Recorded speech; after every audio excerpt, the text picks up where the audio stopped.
Chow Chow kheer and one kitchen tip. வீடியோவை skip பண்ணாமல் last வரைக்கும் பாருங்கள். Hello friends, welcome to Nandu stuff. நம்ம இன்றைக்கி இது எல்லாருக்குமே தெரியும் chow chow. இதை வச்சு தான் நம்ம இன்றைக்கி ஒரு ஸ்வீட் செய்ய போகிறோம். அதுக்கு தேவையான பொருள்லாம் இங்கே எடுத்து வச்சுருக்கேன். என்னென்னு பார்த்துடலாம். கொஞ்சம் கேஷ்யூஸ் வறுத்து போடுறதுக்காக ஒரு கைப்பிடி அளவுக்கு இருக்கணும். ஒரு 6-7 பாதாம், 6-7 முந்திரி இது போல் தண்ணியில் ஊற வச்சுருக்கேன். கிட்டத்தட்ட இது ஒரு 1 hour ஊறி இருக்கு. அப்புறம் குங்குமப்பூ ஆப்ஷனல் தான், வேணும்னா நீங்கள் போட்டுக்கலாம், வேணான்னா விட்டுடலாம். அதே போல் சுகரும் வந்துட்டு நீங்கள் சுகர் வேணுனாலும் போட்டுக்கலாம், இல்லை ப்ரௌன் சுகர், வெல்லம் எது வேணும்னாலும் போட்டுக்கலாம். பட் ஒயிட் சுகரோ ப்ரௌன் சுகரோ போட்டால் கொஞ்சம் ஸ்வீட்டாக என்ஹான்ஸ் பண்ணோம், நல்லாயிருக்கும் டேஸ்ட்டை. அப்புறம் பால் கொஞ்சம் எடுத்திருக்கேன். பாலுக்கும் சுகருக்கும் அளவு எவ்வளோ அப்படிங்கிறது வந்துட்டு நம்ம செஞ்சிட்ருக்கும் போது பார்க்கலாம். அப்புறம் கீ கொஞ்சம் எடுத்திருக்கேன். கீ வந்துட்டு இது பொரித்து எடுக்கிறதுக்காக, ஸோ அதுக்கு தகுந்த அளவுக்கு ஒரு ஸ்பூன் கீ இருந்தால் போதும். ஸோ எல்லாமே சிம்பிள் இன்க்ரீடியன்ட்ஸ் தான். இதில் ஒரு 4 பாதாம் எடுத்திருக்கேன். இதை எதுக்குன்னா லாஸ்ட்டாக கார்னிஷிங் பண்ணுறதுக்காக வச்சுருக்கேன். இந்த chow chowவை வந்துட்டு நல்லா தோல் நீக்கிட்டு பொடிசாக கட் பண்ணி எடுத்துக்கலாம். இது போல் chow chowவை கட் பண்ணி எடுத்தாச்சு. ஃபஸ்ட்டு நம்ம இதில் முந்திரி பருப்பை வறுத்து எடுத்துக்கலாம். அப்புறம் அந்த நெய்லேயே நம்ம chow chowவையும் லேசாக வதக்கிட்டு வேக வச்சிடலாம். கொஞ்சோண்டு கீ ஆட் பண்ணுறேன்.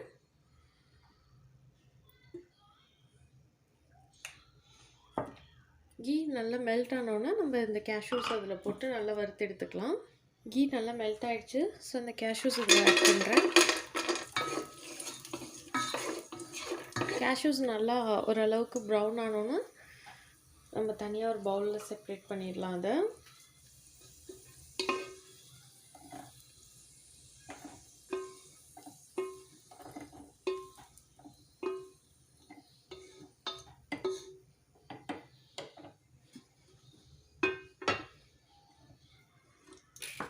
ஓகே, கேஷ்யூஸ் நல்லா எடுத்தாச்சு.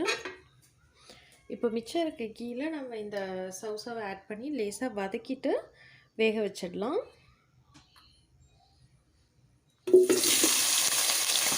ஜஸ்ட் இது போல் லேசாக 1-2 தடவை இப்படி கரெக்ட்னா போதும்.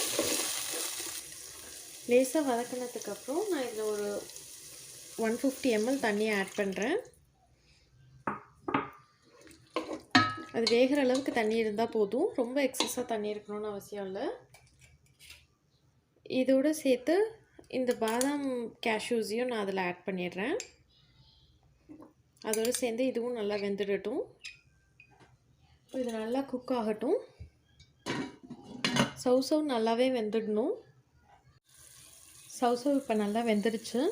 இது போல் கரண்டியால் குத்துனா அப்படி உடையணும். அந்த பதத்துக்கு வெந்திருந்தால் போதும். ஏன்னா மிக்சியில் அரைக்க தான் போகிறோம், ரொம்ப கொலைய வேகணும்னு இல்லை. ஓகே, ஃபுல்லாக வெந்துருச்சு. இப்போ ஸ்டவ்வை ஆஃப் பண்ணிட்டு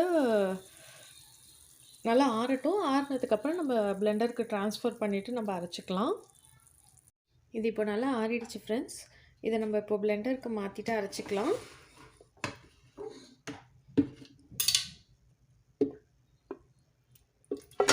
இதை அரைக்கிறதுக்கு வந்துட்டு நம்ம தண்ணி ஊற்றி அரைக்க தேவையில்லை, பாலை ஊற்றி அரைச்சிக்கலாம் கொஞ்சோண்டு.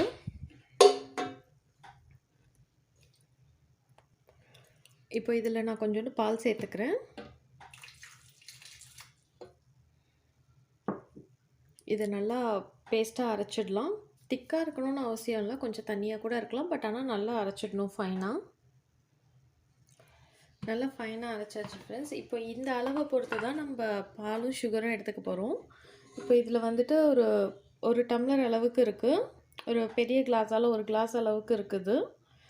ஸோ அப்போது நம்ம இதுக்கு ஈக்குவல் அமௌண்ட் நம்ம பாலும் எடுத்துக்கலாம். நான் சொன்ன போல் இது 1 கிளாஸ் இருக்குது கரெக்டாக. இதோட கன்சிஸ்டன்சி பார்த்திங்கன்னா ரொம்பவும் தண்ணியாக இருக்கக்கூடாது, இந்த அளவுக்கு இருக்கலாம்.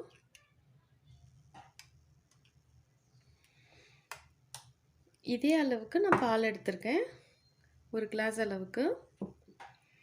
இப்போ இதில் 1 கிளாஸ் பால் ஆட் பண்ணுறேன்.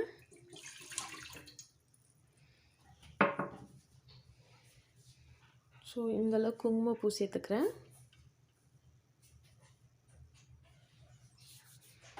பால் நல்லா ஹீட் ஆகட்டும். அதுக்கப்புறம் நம்ம இந்த chow chow பியூரி ஆட் பண்ணிவிட்டு அதுக்கப்புறம் சுகர் ஆட் பண்ணிக்கலாம்.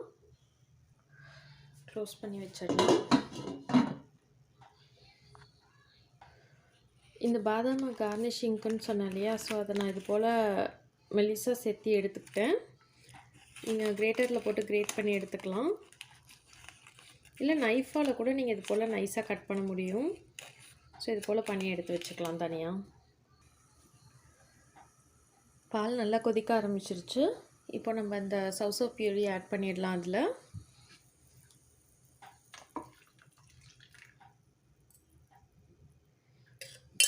ஓகே, இதில் சேர்த்துட்டு நல்லா கிண்டி விட்டுருங்க.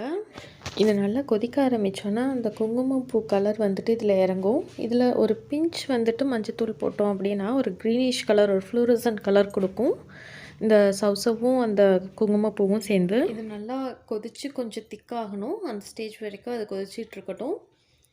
அதுக்கப்புறம் தான் கடைசியாக சுகர் ஆட் பண்ணணும். முன்னாடியே சுகர் ஆட் பண்ணிட்டா அந்த கன்சிஸ்டன்சி கரெக்டாக கிடைக்காது.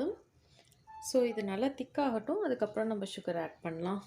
ஒரு லிட் போட்டு க்ளோஸ் பண்ணி வச்சு இப்படி ஒரு கிளாஸ் இருந்தது இல்லையா, பால் ஒரு கிளாஸ் ஊற்றணும்.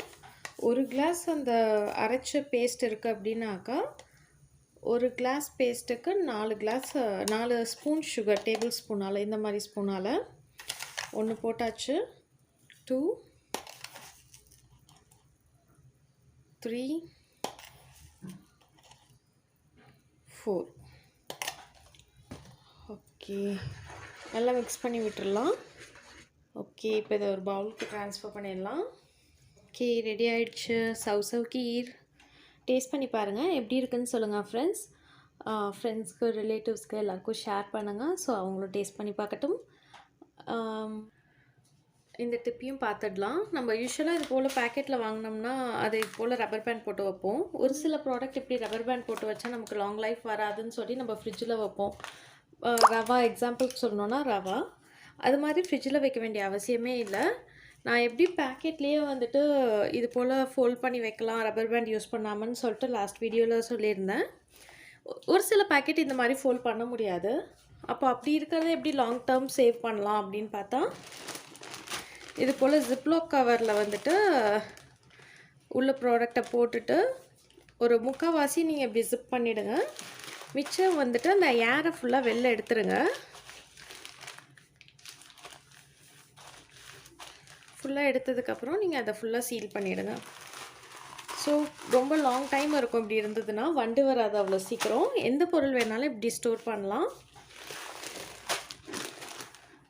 இதில் வந்துட்டு நமக்கு ஜிப்லாக் கவர் என்னை பொறுத்த வரைக்கும் அது எனக்கு சீப்பஸ்ட் வேவாக தான் படுது. ஏன்னா பொருள் வீணாக போகிறதுக்கு இது எவ்வளவோ பெஸ்ட்டு.